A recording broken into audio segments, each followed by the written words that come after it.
So who is ready for chapter 17 in Little Britches by Ralph Moody? We're here at the Caribou Public Library for our chapter book story time. And I'm Miss Erin. I'm glad that you're here joining us today, and we're going to go ahead and get started reading right now.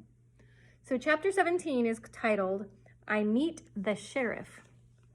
All during the time we were building the cellar and the corral, Grace and I had to do our schoolwork after supper. Father worked with us too, but I couldn't make out what he was doing. He had some big sheets of wrapping paper that came with the groceries, and his steel square and dividers. And while we were studying, he'd be drawing pictures. Once in a while, he'd ask Mother to figure out an arithmetic problem for him, and then he'd change his drawings all around. The morning after we finished building the pole corral, he and I drove Fanny to Englewood. It was at the end of the Denver streetcar line and had lots more stores than Fort Logan. First, we went to the blacksmith shop and got a couple lengths of angle iron, small pulley wheels, and pieces of round iron rod. Then at the hardware store, we bought sheets of galvanized iron, 3 or 4 kinds of screen wire, some coarse and some fine, and lots of bolts, screws, and other things. There was so much that I knew it would cost a lot of money, and I asked Father if we'd have any left. He took out his long leather pouch and showed me that there was quite a little silver and some bills in it, and he said that part of it was mine, and asked me if there was something that I wanted to buy. I told him I wished I had a steel trap, so we went over to the corner where the guns and traps were, and he helped me pick out the one of the right size for prairie dogs and skunks. I was wondering what we were going to do with all the hardware and iron, and after we started for home, Father told me we were going to build a winnower.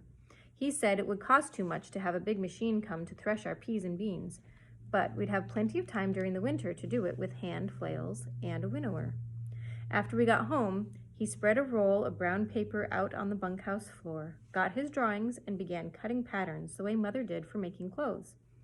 Father didn't need me to help him, so I went out to set my new trap. Before I left, he told me I'd have to set it quite a ways from the buildings, so King or one of the cats wouldn't get into it, and that I'd have to stay away from it if I expected to catch anything. I took it clear over beyond the railroad tracks and set it near a prairie dog village. I knew they liked peas, so I sprinkled dried grass over until it was almost hidden, and then put a little handful of peas right above the trigger plate. After it was all set, I went back to the bunkhouse and watched Father cut patterns for a while. But I kept asking him if he didn't think it was about time that I brought in the cows. I was wondering if I'd caught a prairie dog yet, and I could go around that way when I went for the cows without having it seem too obvious that I was anxious about my trap. Father didn't let me go for them until sunset. As soon as I got out behind the barn where nobody could see me, I ran to beat the band. From the railroad track, I could see that there was something in my trap, but it didn't look like a prairie dog. It looked bigger and brighter. When I got close enough, I found that it was a big cock pheasant. His head was inside the jaws of the trap, and there were a few feathers blowing around from his flapping when it broke his neck. The first thing that popped into my head was what Fred Outland had said about spending the rest of your life in the Husco if you killed a pheasant. I was so scared, I got all shaky. First, I thought the best thing to do would be to get him out of there and hide him in the bottom of a deep gulch. I looked all around to see if anybody was in sight. Then I stepped on the trap spring and took him out. The jaws had pulled a lot of feathers out of his neck, and it almost bitten his head clear off.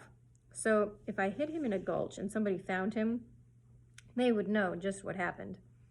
Then I figured that if I didn't hide him, but just threw him down in the gulch, the coyotes would come and eat him.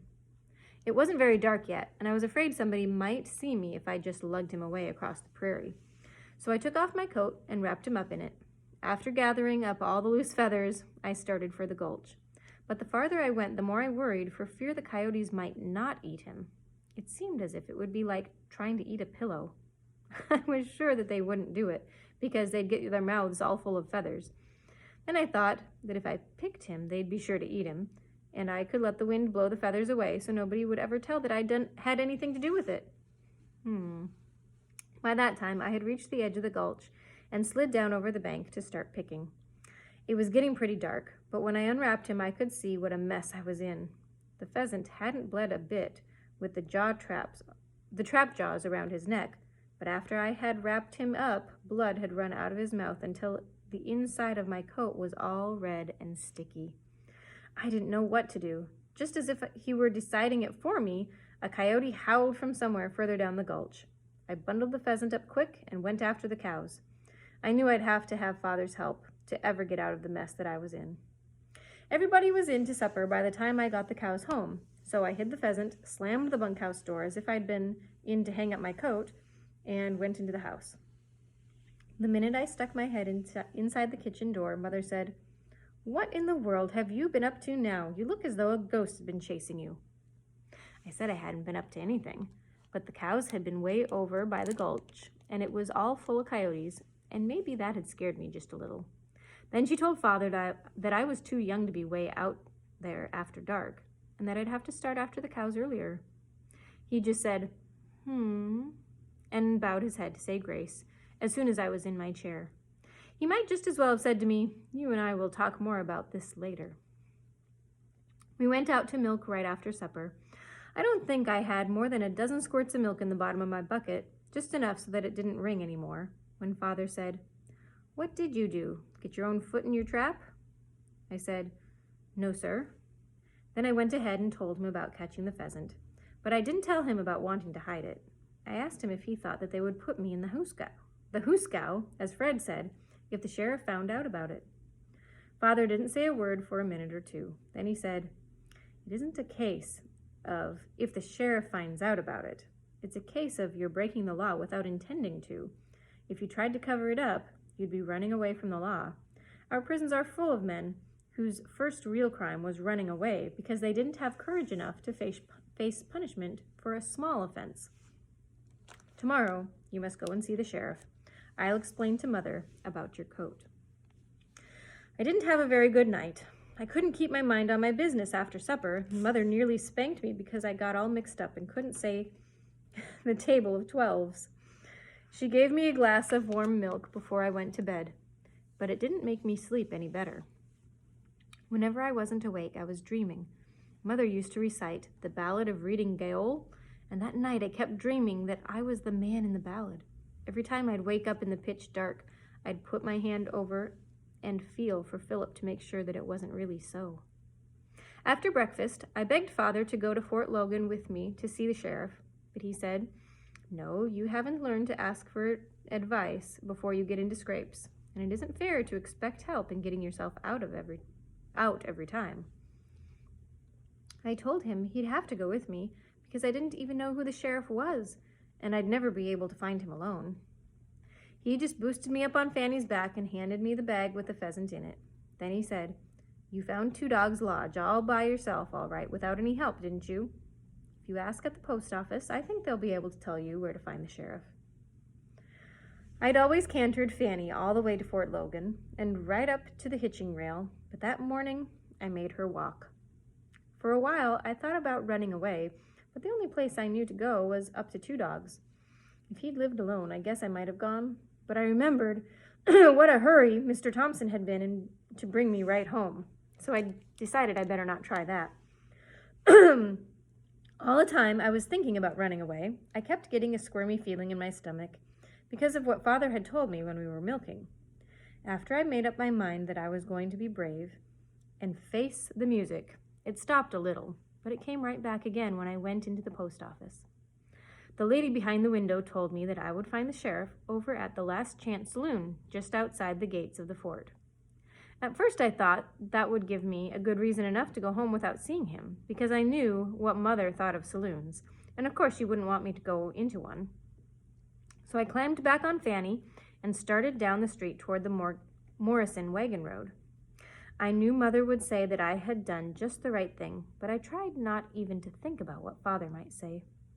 I couldn't help it, though, and I wasn't a bit sure that he wouldn't say it was running away from the law and tearing boards off my character house. We had just turned into the Morrison wagon road when I got a big lump in my throat. Then I pulled Fanny around and galloped her back to the hitching rail in front of the Last Chance Saloon.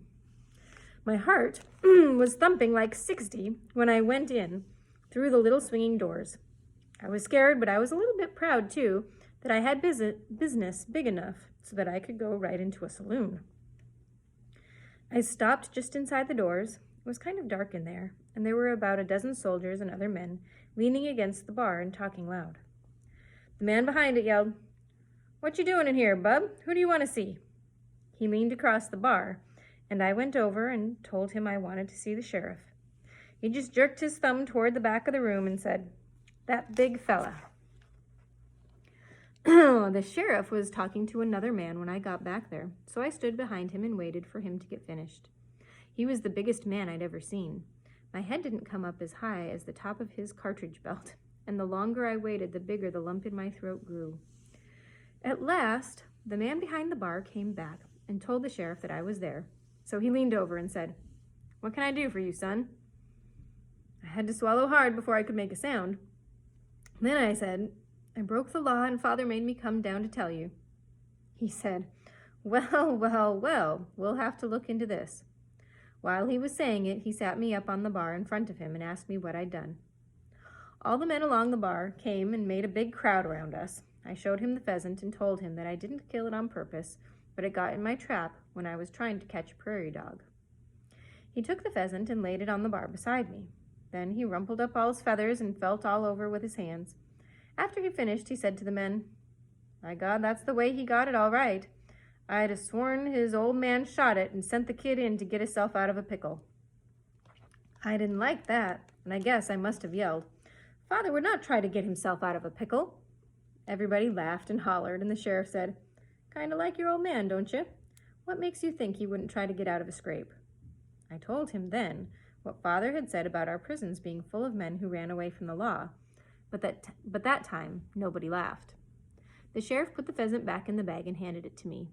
He said the law was that you couldn't shoot a pheasant, but he didn't remember anything in it against catching one in a steel trap, so I'd better take it home for Mother to roast. Then he asked me if I'd like a drink. I told him I liked brandy with sugar and water in it, but Mother would only give it to me when I got blue from a cold. All the men laughed some more, and one soldier yelled, "Set the kid up a shot of brandy, Tom." But the sheriff shook his head and told the barman to make it a birch beer. At first I didn't know if Mother would want me to drink it, but the sheriff said that it was all right. It was, too. I cantered Fanny home as fast as she could go, and Father didn't scold me for bringing her in hot. Everybody came out to the barn when I got there, and I told them what the sheriff said, but I didn't tell them about the saloon and the birch beer. Grace and Philip seemed to think that I was a lot more important now that I'd talked to a real sheriff. Mother took the bag with the pheasant in it and said the sheriff must be a fine man. I guess Father thought so too, because he said he must look him up the next time he went to Fort Logan. I pretty nearly told Father where to find him, but I caught myself, just in time. That night when we were milking, he told me that it had been a day I should remember. He said it would be good for me, as I grew older, to know that a man always made his troubles less by going to meet them, instead of waiting for them to catch up with him, or trying to run away from them. The next morning, Fred Outland came for Father right after we finished breakfast. I guess Mother knew that he was coming, because she had already told Grace and me that we could spend the day visiting Willie and Etta Aldevote. I tried to get Father to tell me where he was going, but all he would say was, "Oh, we're going way over by Littleton to see a fellow about a dog." When Father said that, it always meant that he wasn't going to tell you where he was going, and so I didn't ask any more. Grace and I had a fine time at Aldevote's. Their house was a soddy on the front, and was dug right back into a bank like a cave. They had a big barn full of hay, and a donkey, and half a dozen horses that we could ride. The girls made us play house with them some of the time, but we made them try to ride the donkey, and they took some of the craziest spills I ever saw.